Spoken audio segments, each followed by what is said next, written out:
Hello बच्चों, मैं रवि आपके अपने YouTube चैनल श्री शीतल एकेडमी में आपका स्वागत करता हूं। प्यारे बच्चों, आज हम लोग शुरू कर रहे हैं क्लास 10th विज्ञान, जिसमें हम लोग 4 पार्ट अपने YouTube चैनल श्री शीतल एकेडमी में अपलोड कर चुके हैं, जिसको आप लोग प्लेलिस्ट में जाकर के देखेंगे। आज हम लोग शुरू करेंगे पार्ट 5। हम लोग का लाइट वाला चैप्टर शुरू हुआ था, जिसमें आज हमको लोग 5वां पार्ट शुरू करेंगे। 4 पार्ट अपने यूट्यूब चैनल पे अपलोड कर चुके हैं, आप प्लेलिस्ट में जाकर के उसको देख सकते हैं।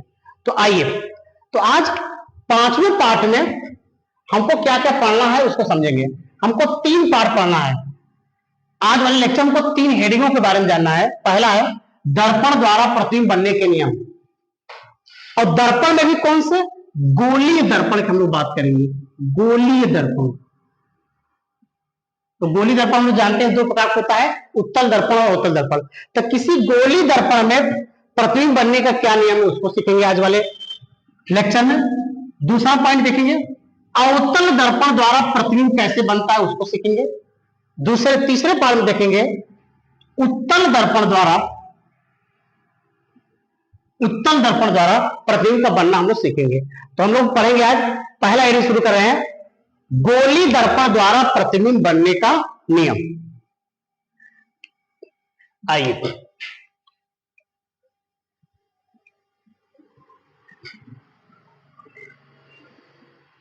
तो गोली दर्पण में बच्चों 2 होगा। गोली दर्पण 2 प्रकार के होंगे, ये हम लोग इसके पहले वाले लेक्चर पढ़ चुके हैं। पहला है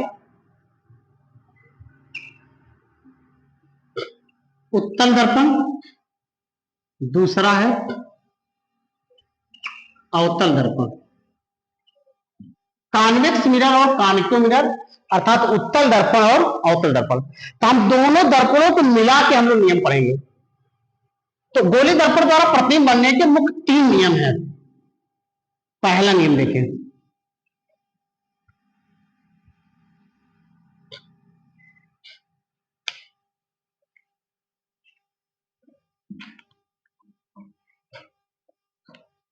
ये हमारा अवतल दर्पण है,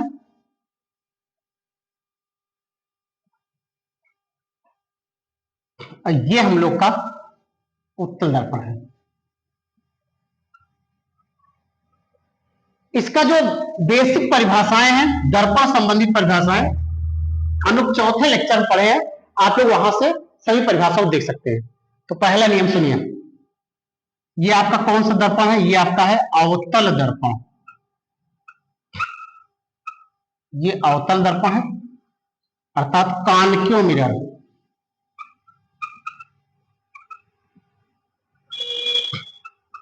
ये आपका है उत्तल दर्पण, कॉन्वेक्स मिरर।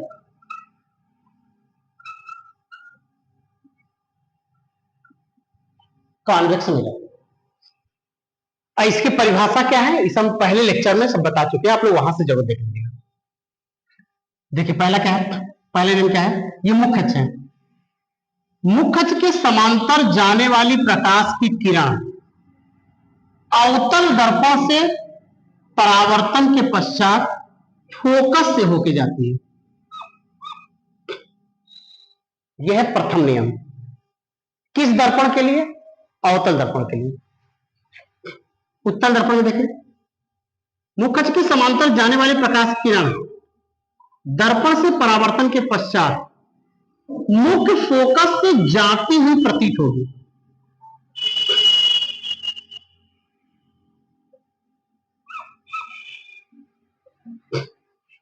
अवतल दर्पण में परावर्तन पश्चात फोकस से जाती है, लेकिन उत्तल दर्पण में परावर्तन के पश्चात फोकस से जाती हुई प्रतीत होती है। अगर आप लोग इन प्रतिबिंब बनने के नियम को सही से पढ़ लेंगे, तो जो अवतल दर्पण द्वारा प्रतिबिंब बनना या उत्तल दर्पण द्वारा जो प्रतिबिंब बनना है, उसको हम बहुत आसानी से समझ सकते हैं। तो आइए इसको लिखते हैं। तो यहां लिख देते हैं क्या, मुख्य अक्ष के समांतर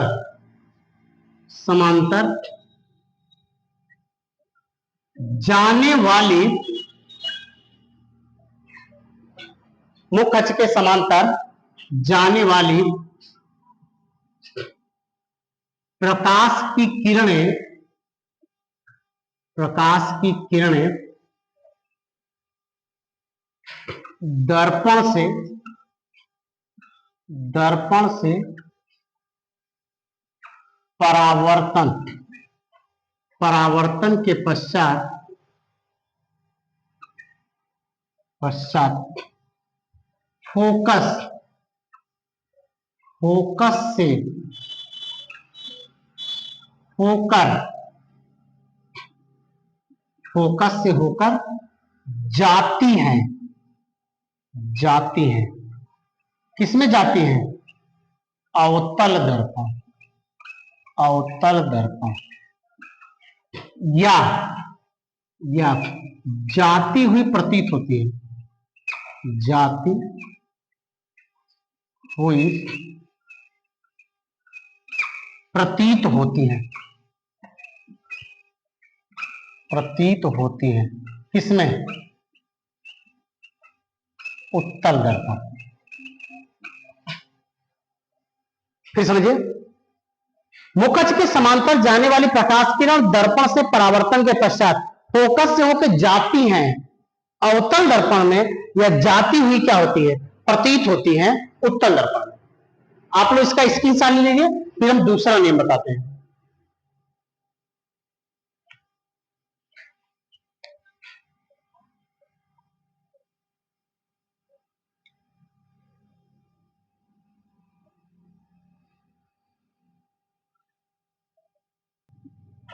आइए प्यारे बच्चों देखते हैं दूसरा नियम। दूसरा नियम क्या है, बहुत ध्यान से समझिए। ये आपका है अवतल दर्पण,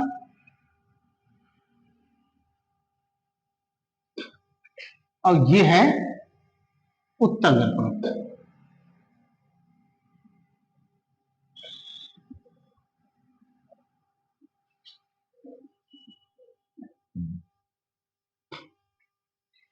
सुनिए, द्वितीय नियम क्या है? ये मुख्य अक्ष है। द्वितीय नियम है, फोकस से जाने वाली प्रकाश की किरण दर्पण से परावर्तन के पश्चात मुख्य अक्ष के समांतर हो जाती है। ध्यान दीजिए, ये जो नियम है दूसरे नियम का सेम उल्टा है। क्या कह रहा है? फोकस से जो किरण जाएगी वो दर्पण से परावर्तन के पश्चात मुख्य अक्ष के क्या हो जाएगी? समांतर। किस दर्पण में? अवतल दर्पण में, अवतल दर्पण में प्यारे बच्चे। उत्तल दर्पण में क्या है? फोकस से होकर जाती हुई प्रतीत होने वाली किरणें। देखो ये किरणें कैसे, ये फोकस से होकर जाती हुई प्रतीत होने वाली किरणें दर्पण से परावर्तन के पश्चात मुख्य अक्ष के समांतर हो जाती है। किस दर्पण में? उत्तल दर्पण में, कॉन्वेक्स मिरर में।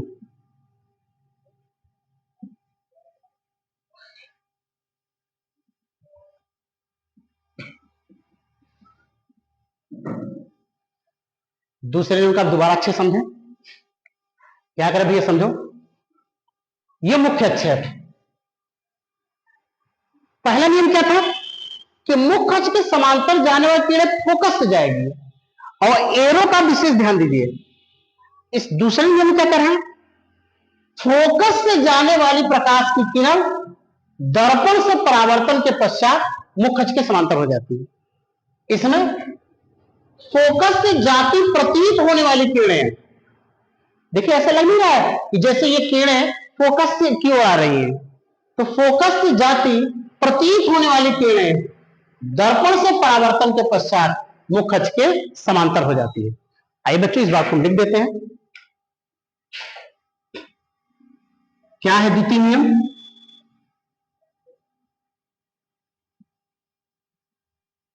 फोकस से, फोकस से जाने वाली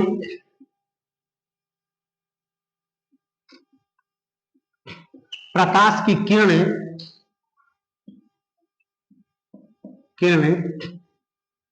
दर्पण से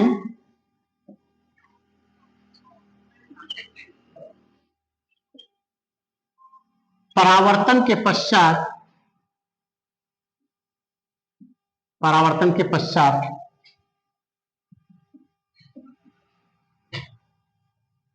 मुख्य अक्ष के समांतर हो जाती है।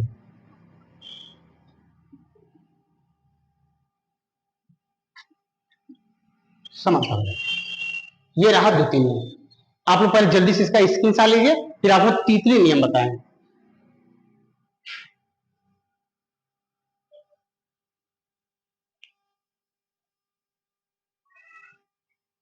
आई भैया, अब देखते हैं तृतीय नियम।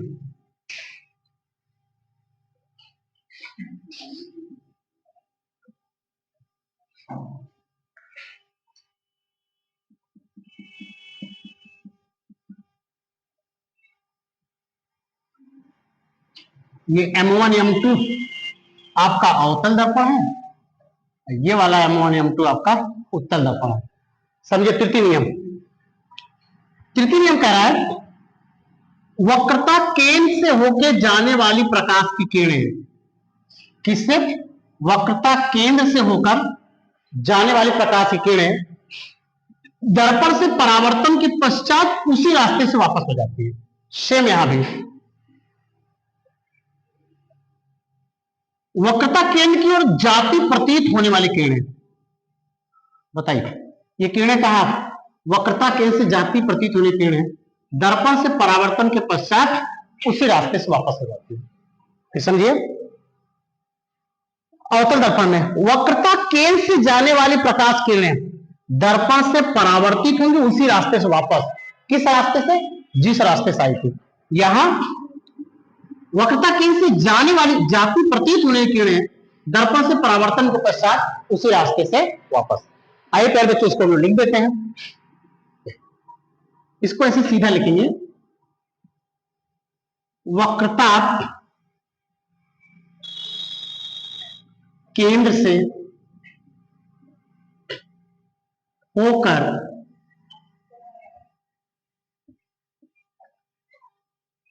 जाने वाली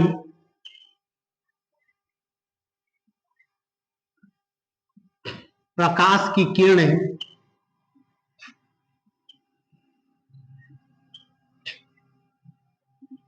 दर्पण से परावर्तन के पश्चात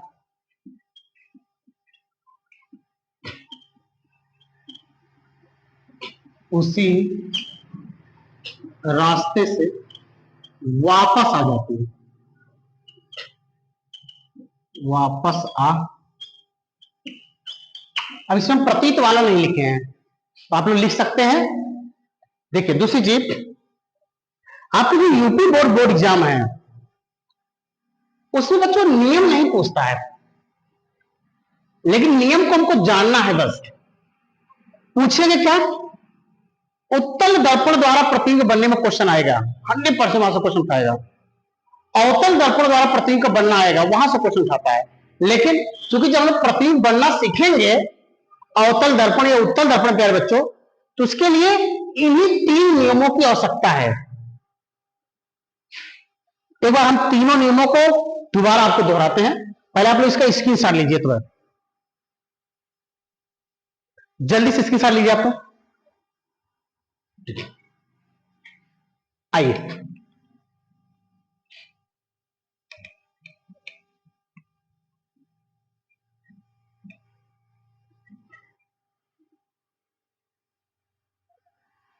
आइए प्यारे बच्चों,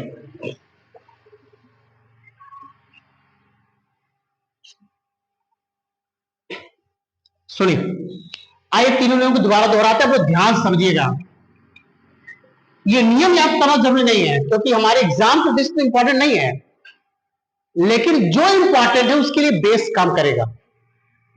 आइए प्यारे बच्चों, ये आपका है अवतल दर्पण।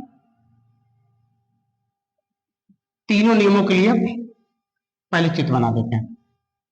ये अवतल दर्पण, फिर ये अवतल दर्पण, ये आपका उत्तल दर्पण, ये उत्तल दर्पण, ये उत्तल दर्पण।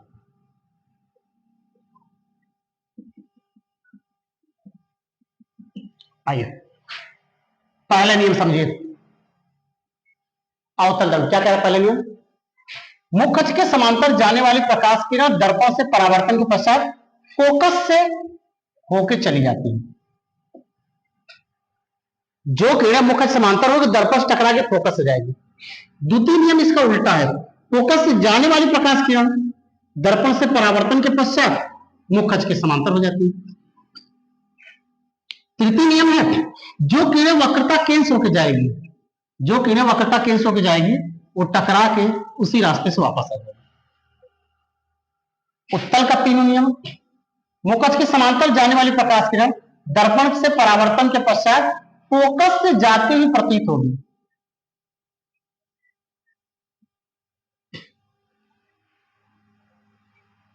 द्वितीय नियम,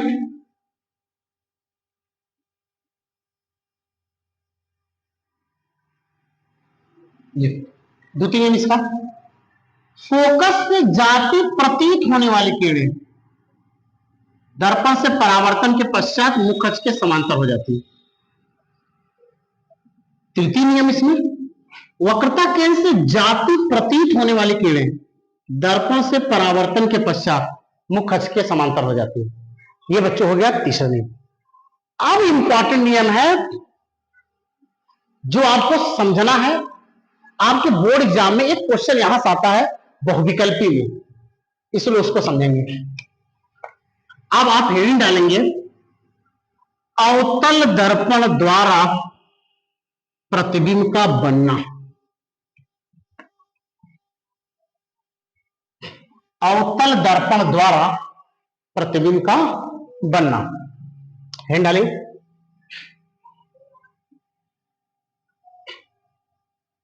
अवतल दर्पण द्वारा प्रतिबिंब का बनना।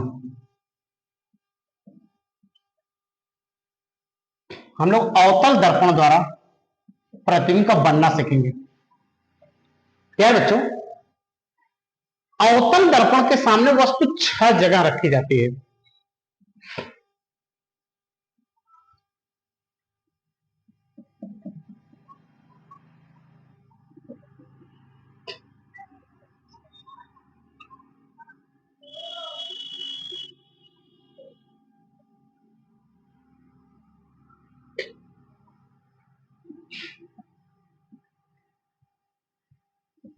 देखो भैया, अवतल दर्पण के सामने वस्तु 6 जगह रखी जाएगी। पहला कहां?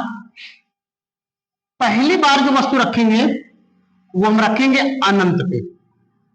दूसरी बार जो वस्तु रखेंगे वो रखेंगे अनंत और सी के बीच। तीसरी बार जो वस्तु रखेंगे वो रखेंगे सी पर। चौथी बार जो वस्तु रखेंगे वो रखेंगे सी और एफ के बीच। पांचवी बार जो वस्तु रखेंगे वो रखेंगे एफ पर। और छठी बार जो वस्तु रखेंगे वो रखेंगे एफ और पी के बीच। अवतल दर्पण के सामने बच्चों वस्तु 6 जगह रखी जाती है। कहां कहां? अनंत पर, अनंत और सी के बीच, खुद सी पर, सी और एफ के बीच, एफ पर, एफ और पी के बीच। क्या होगा जब वस्तु रखेंगे? सुनिए, आपसे 4 पॉइंट की बात करेगा। कहेगा जब वस्तु अनंत पे रखी है या अनंत और सी के बीच रखी है या सी पर रखी है या सी और एफ के बीच रखी है या एफ पर रखी है या एफ और पी के बीच रखी है, कहीं एक जगह जो वस्तु रखेंगे तो सबसे पहला 4 पॉइंट, प्रतिबिंब के 4 पॉइंट को आपको ध्यान देना है। इन्हीं चारों पॉइंटों में आपके बोर्ड एग्जाम में क्वेश्चन पूछता है। क्या कहेगा कि जब वस्तु अनंत पर है, पहला क्वेश्चन पूछेगा कि जो प्रतिबिंब कहां बनेगा, मतलब ये प्रतिबिंब की कंडीशन पूछेगा। किसकी कंडीशन भैया? प्रतिबिंब की कंडीशन पूछेगा। कि जब वस्तु अनंत पर रखे हैं तो प्रतिबिंब पहला नंबर कहां बनेगा, कहां बनेगा, पहला पॉइंट क्या कहेगा, प्रतिबिंब कहां बनेगा। दूसरा, प्रतिबिंब की प्रकृति कैसी होगी। अब प्रतिबिंब बच्चों दो ही प्रकृति होगी, एक होगा वास्तविक और दूसरा होगा आभासी। तीसरा प्रतीक हो गया, उसका विन्यास बताएं,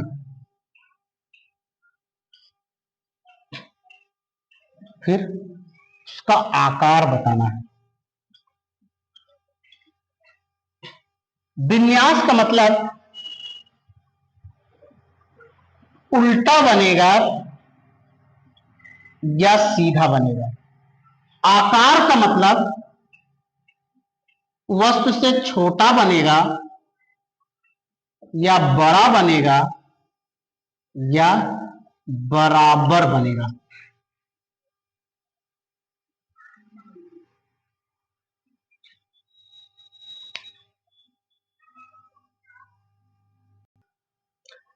समझे बच्चों। तो 6 जगह वस्तु रखेंगे। प्रतिबिंब आपको 4 कंडीशन बताना है। पहला कि वस्तु जब मान लेते हैं सी पे रखा तो सवाल पूछेगा कि प्रतिबिंब कहां बनेगा। उस प्रतिबिंब की नेचर बताए, प्रकृति बताए, वास्तविक बनेगा कि आभासी बनेगा। उसका विन्यास बताए, वो जो प्रतिबिंब है वो उल्टा बनेगा या सीधा बनेगा। और उसका आकार बताना है कि जो प्रतिबिंब है वह उससे छोटा बनेगा, बड़ा बनेगा या बराबर बनेगा। आप प्यारे बच्चों हम लोग क्या करेंगे, आप लोग इसका स्क्रीनशॉट लीजिए पहले नंबर। फिर हम एक एक जगह वस्तु रख करके प्रतिबिंब की चारों गुणों के बारे में आपको बताते हैं। प्यारे बच्चों, बोर्ड एग्जाम में जहां से क्वेश्चन 100% उठाता है। अब कौन से पूछेगा, वो जैसे कह देगा कि अवतल दर्पण के सामने एक वस्तु फोकस पर रखी है, बताइए उसके प्रतिबिंब की प्रकृति क्या होगा, या उसका विन्यास पूछ लेगा, या उसका आकार पूछेगा, या पूछेगा कहां बनेगा। आप इसका स्क्रीनशॉट लेंगे बच्चों, उसके बाद हम लोग एक एक करके आपको विधिवत इसको बताते हैं। आइए प्यारे बच्चों, अब भैया हम लोग क्या करेंगे, अब अवतल दर्पण के सामने एक एक जगह वस्तु रखेंगे और उसके प्रतिबिंब की चारों कंडीशन बारे में सीखते हैं। तो आइए बच्चों देखते हैं। पहला नंबर अवतल दर्पण के सामने जब वस्तु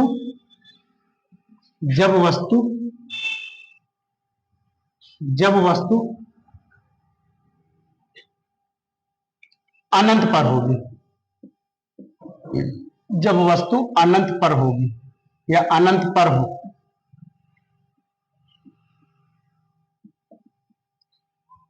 जब वस्तु भैया कहां हो, अनंत पे। आइए देखते हैं, अच्छे से आप समझिए, इंपॉर्टेंट है क्योंकि आपके बोर्ड एग्जाम में यहां से क्वेश्चन उठाएगा।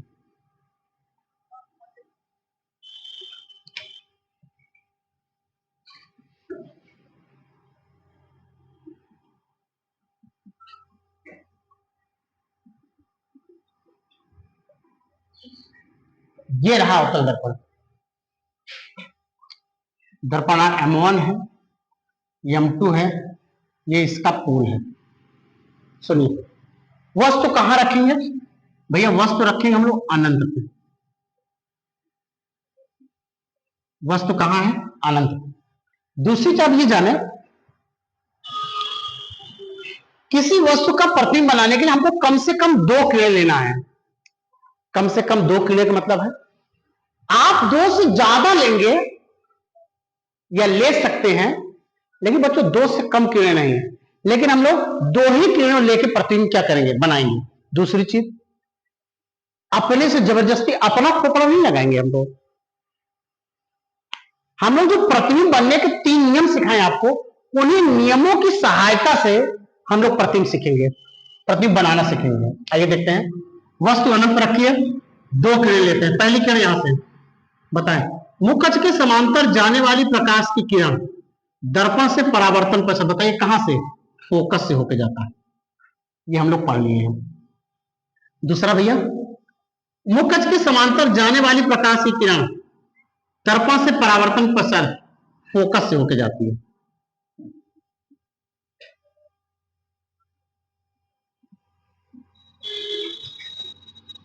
ये अब बताओ, हमको प्रतिबिंब की वही 4 कंडीशन बताओ। सबसे पहला नंबर, प्रतिबिंब कहां बना? देख लो, इतनी बड़ी जो वस्तु है उसका प्रतिबिंब कहां बना?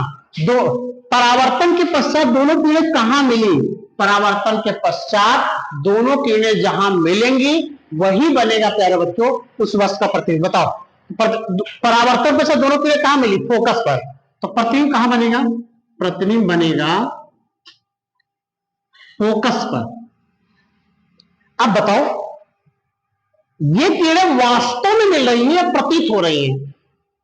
ये किरणें फोकस पर वास्तव मिल रही हैं, इसलिए जो प्रतिबिंब का जो प्रतीत होगा फोकस बनेगा, वास्तविक होगा, वास्तविक।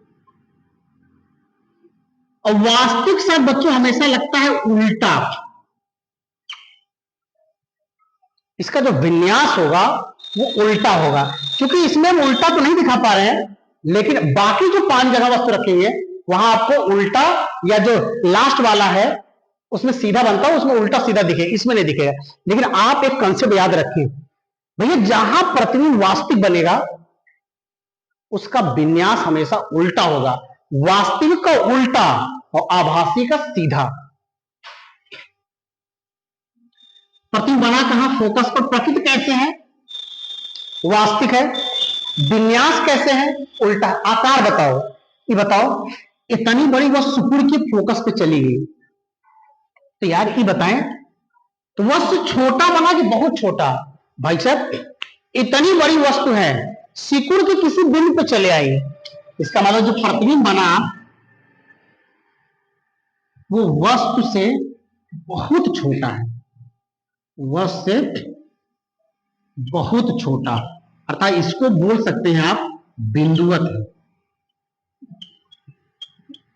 आपके बोर्ड एग्जाम में प्यारे बच्चों ऐसे क्वेश्चन उठाएगा, कहेगा एक वस्तु अनंत पे रखी है, पूछ लेगा उसकी प्रकृति बताएं, पूछ लेगा उसका विन्यास बताएं, पूछ लेगा उसका आकार बताएं, पूछ लेगा वो कि प्रतिबिंब कहां बनेगा। तो हमेशा 6 जगह वस्तु रखेंगे, हर प्रतिबिंब की 4 कंडीशन है, इन चारों कंडीशन देखेंगे।